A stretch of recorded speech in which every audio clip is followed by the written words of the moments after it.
got Mr. Tom Cavanaugh. And next we've got Danielle Panabaker. I don't know what we're gonna call her. Caitlin Snow, we'll have to see. And finally, we've got Cisco, aka.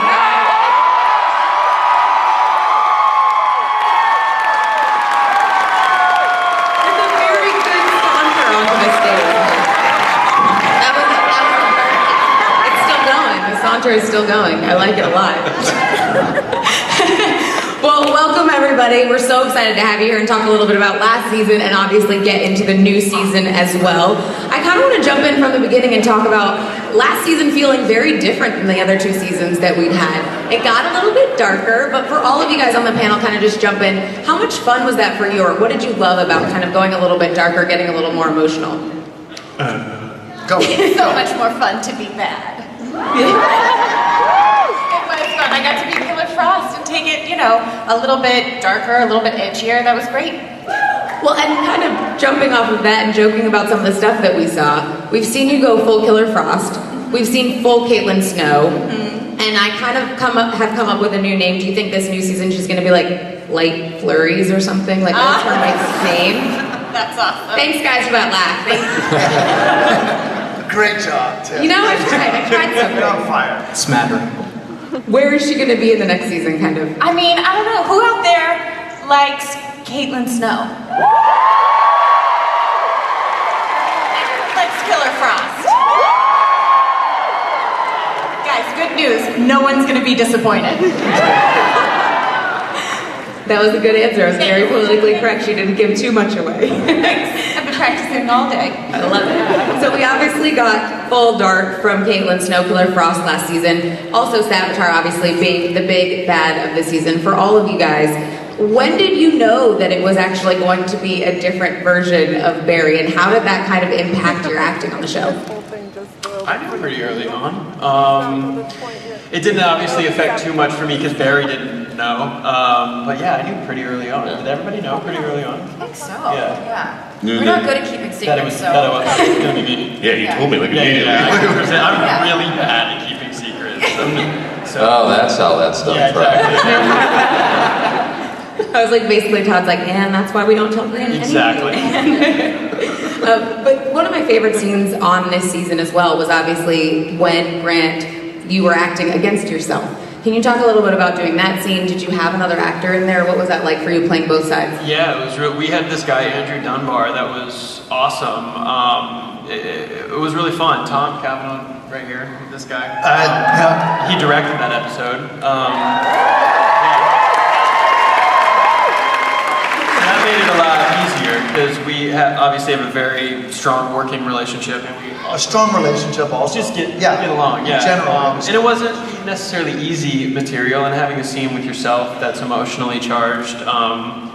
No, I can speak to a little bit because he won't compliment himself, but Grant is a phenomenal actor, and then when you see him add the nuances and let me just finish. Okay, all right. And the smaller layers between the two, and then bring it, both of them, but the scenes that he had to do when he was playing against himself were very strong and emotional, powerful scenes, and to watch him hour after hour bring the same energy for one character and then match it with this different energy, but equally powerful energy, it was an acting clinic. It was great to watch. Thanks. You're welcome. Is that all? I don't have anything more to say. And also, you're very handsome. Thank you. Thank you.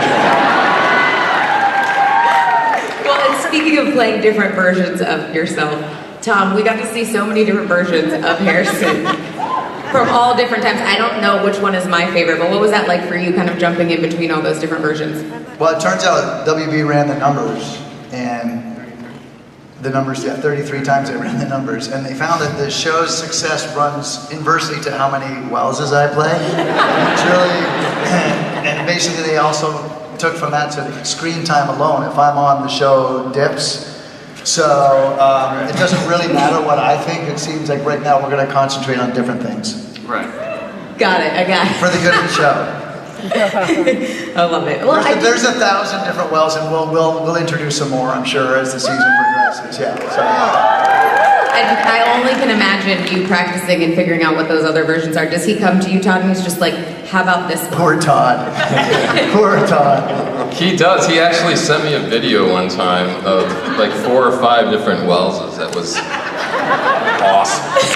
Awesome is one word for it. For the video message? Is Video that message. Yeah, I like Cowboy Wells. Oh, I like French Cowboy Wells. Yeah. He needs to make a comeback. Oh my gosh, I Notice that nobody is pulling for the mime. Nobody wants a mime. And the mimes out there can't protest, can you? That was funny. That was funny. all of those versions need to be on the extras. I'm just saying that right now, so fingers crossed for that. Candace, let's talk a little bit about... Obviously, they've said that there's not too many secrets between you guys, but when did you know that your character was actually going to survive? Again, very early on because of Grant Gustin. Literally, no producer has ever told me that I wasn't gonna die. Thanks for that. I remember telling Wilson, you should tell Candace because she's gonna read that script. Yeah, no one told me. So thanks for Grant. He came in pretty early. He was I like, think listen, they eventually told you. I just told you first. Oh, really?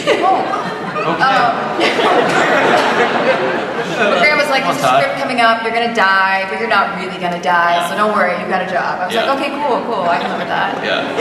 So pretty early on, I knew I was safe. Looking out. Yeah. Yeah, definitely. Thanks, bro. What time? Like, did we seriously not tell you? You did not.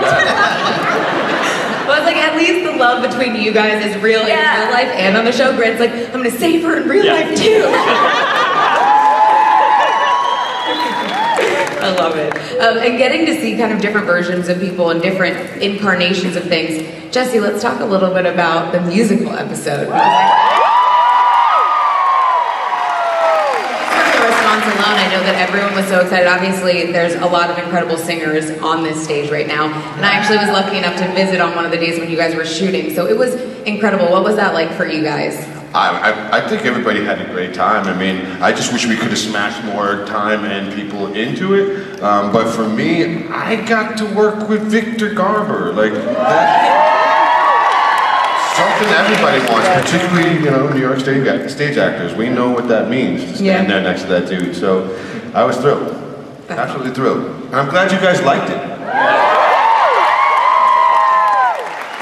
Well, and another thing, Jesse, we've talked about quite a few times on DCO Access is that you're always like, what do I want next for Joe? Well, I want him to have a love life. Can he have someone he's interested in? Yeah, right? So, and I got one. And let's talk about the love life now. How are things with Lucille? What are we going to get into next season? You call her Lucille?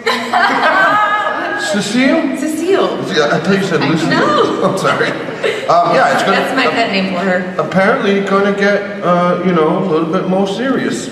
That's really all I can say.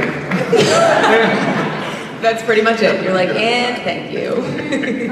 I love it because every time new actors come into the mix, you get different chemistry, you get different versions of things come out of each of the actors. Specifically with you down there, Carlos, we got a little fun. Is it chemistry between you guys, but it seems as though the connection with her has helped to up your powers, your vibe as well.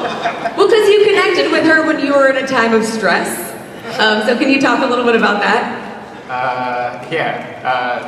I mean, Jessica Camacho,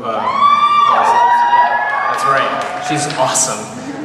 She showed up and, I didn't know what this was going to be like, because we're supposed to, be a romantic item, and I've never met this girl in my life, and instantly we just hit it off. I think primarily because she's such a cool girl, you know what I mean? And she really got the material, she committed to that character and all of Gypsy's powers and whatnot. So it's been a lot of fun, and I'm looking forward to doing a lot more of that. And kind of speaking to that even more for all of you guys, what is it like when a new actor does come into the mix? Do you feel like it really changes your acting or changes what you bring to the table for the show? Definitely.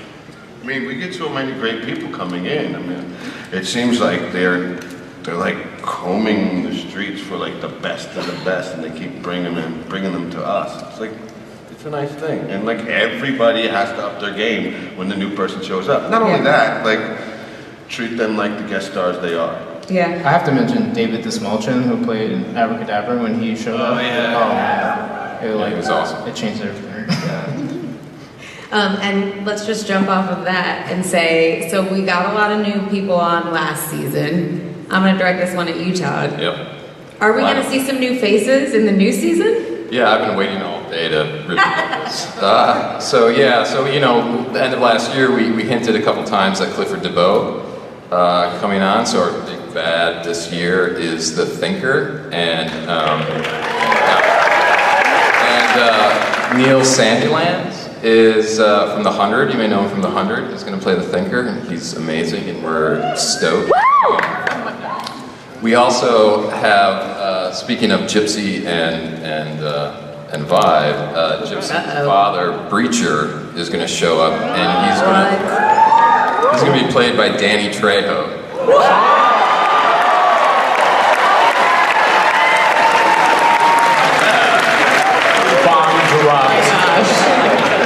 I gotta ask girls, what did you feel like when you heard that was gonna be her dad? I put my pants.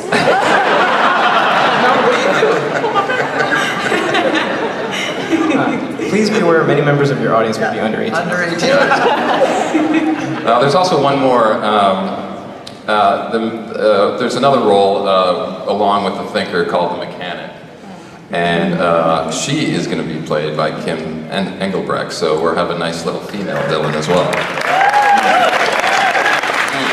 I love hearing about the villains that you guys are going to bring because obviously it changes the dynamic of what Team Flash has to do. What is it this season that you guys are really trying to go for in that way? Because last year obviously was Savitar and it was Barry against Barry and really just trying to save Iris. Yeah, well, I mean, you know, this year it's with 3 speedsters in a row that we did. We want to change it up. So the Thinker, the way that we're sort of explaining it is it's the fastest man alive versus the fastest mind alive. Whoa! That was a good reason. People were like, yeah. We're also, I mean, a big thing this year is we're really trying to lighten the tone a little bit. Last year it got pretty dark, and we want to get back to the jokes. Speaking of lightening the tone up a bit for the next season, Grant, were you just like, yeah, next season I'm in the Speed Force. Peace out, guys. Yeah, I thought I was going to show up like midway through the season, but no, I'm on the show, guys, yeah. If we can get into it a little more too, where are we going to pick up? Because obviously, Kenyon, the season ended with you kind of taking over the mantle of the Flash in Central City. Where do we pick up with you? Yeah, I mean, it's sort of how I view it is like Wally had to step up, not necessarily step forward. I think the whole team had to come together and be like, how do we make this machine work without the guy that was at our lead, you know? And so everyone's sort of just having to band together and do what we can with this sort of like sad situation and find the love and find the light wherever it is possible. So I think Wally's sort of growing up, he's finding a sense of freedom and self-confidence with himself that isn't as cocky as it was last time. But yeah, I think they're really just trying to be there for each other to deal with this and navigate this whole situation. Love you guys too. And for each of you guys, for the different characters, because you're going to have to go into the season, and we saw some of it in that little teaser trailer. Everyone dealing with the fact that Barry is gone. How does that affect each of your characters moving forward? If you can share any of that. Sad he's gone. Yeah, well, okay, for me, Iris, I mean, she's devastated. You play Iris? I play Iris. Okay. She's devastated that he's gone into the Speed Force and that they didn't really have a discussion about it. He just took off and left. So we pick up season 4. Iris has kind of focused her energy on being the leader of Team Flash, actually. She kind of steps up and leads the team, which is really, really cool. Yeah. I love it, and I think it's a cool kind of transition from last season where it's like, not that you couldn't save yourself, you were working too, but the whole team was working together to save you, and now you get to be the one who's like, let's all do this together. Yeah, absolutely. So good. And I'm a nerd about this stuff. I get really I love it, girl. Danielle, for Killer Frost at this point, can you talk at all about where she's gone, where she's been? Because obviously she says she's leaving, but we saw her in that footage. But who did you see? You've said nothing today. You're welcome. You're like a master of correct answer. You're so good. I'm really excited for this season. God, how proud of you are. How proud of you She's are. doing amazing. Yeah. She's not gonna break. I'm gonna guess that Danielle knows all the secrets on the show. She's the one who keeps her lips sealed. Yes, that's true. That is true. That is usually true. Like I said, you know, obviously I'm a huge fan of the show. For you guys being on it, I know that you have moments that really stand out for you. Is there a scene in particular, an episode for each of you guys that really sticks out from last season? I really liked getting to do the episode that Tom directed, you know, where we got to go 8 years in the future and play versions of our characters, you know, in a what-if situation. Yeah, that was a lot of fun to play, you know, and revisit those sets, you know, in this weird way where they're all destroyed and, you know, there's leaves everywhere, and you know what I mean? It's really cool. And that was fun for me personally, for favorite moments. Just watching, you know, this cast do the, like normally when you're in a scene, you're involved, so you're playing your character. You're not, you're that's my dad. Come on. For lunch, what? Yeah, tell him. It's not time yet, Dad. She didn't listen to him, Dad. Go ahead. Yeah. So anyway, but to watch them, when you're at the monitor and you're not in the scene, just watch them act and perform. It's a stunning amount of talent to be able to witness and be part of it on a daily basis. It just felt like a real privilege. Yeah, the prison scene for me in that episode was really fun. That was impressive. Oh, you were amazing. Also, there was also one moment. There was one moment where we did a team flash thing with Grant, myself, Carlos, Teared up. Tom Felton. Yeah, that's what I was about to say. So a lot of times we colloquially refer to ourselves as Team Flash. Yeah. This is Team Flash, and there was a moment where we all we fashioned this moment where we all kind of put our hands in.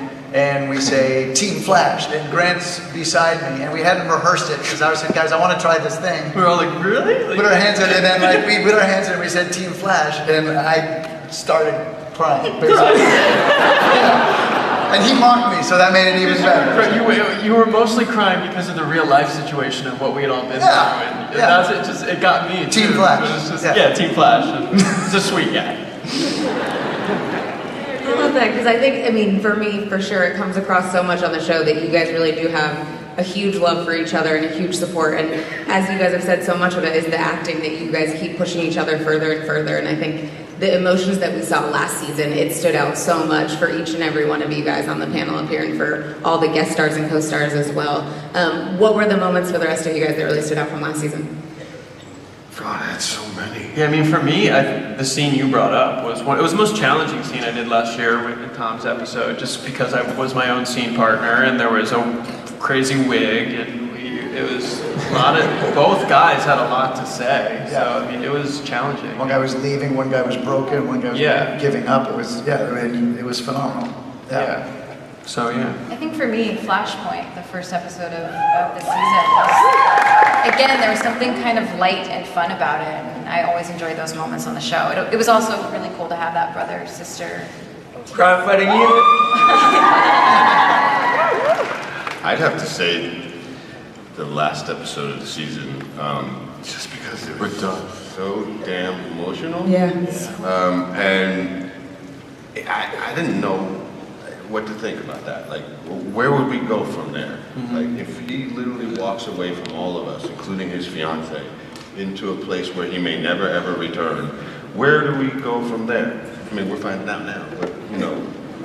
Well, not everything. We're finding out little pieces. We'll find out more. Well, we found out. Yeah, No, Grant doesn't know anything. Like, well, that's true. That's true.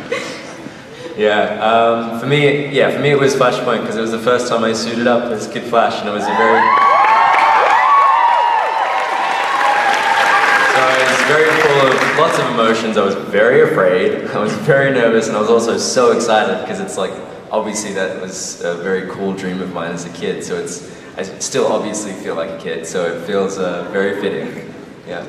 Grant, did you give him any advice for the first time he was putting on the suit? Like stupid, like practical advice, like about your neck and stuff, and like You helped me like, You helped me do the sliding. That's right. We worked on the slide. That's Yeah, right. I'm Yeah, still trying sliding to- in's a thing. But I remember Still like trying to get one of it. your first shots was like laying in the dumpster, and I was like, okay, look, this is what you can do to like work the neck, because the suits are kind of, you know, pain in the butt.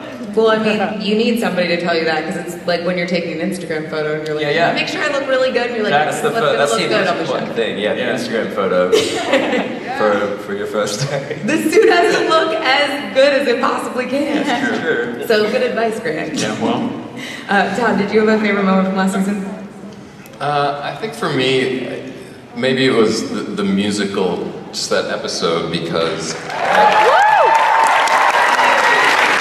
for me, when Greg and Andrew were like, yeah, you and your brother are gonna write this one, we're like, wait, what? Like, we don't know anything about musicals. So it was a challenge, but it was a lot of fun, and to watch dailies and see these guys, it was a pretty amazing experience.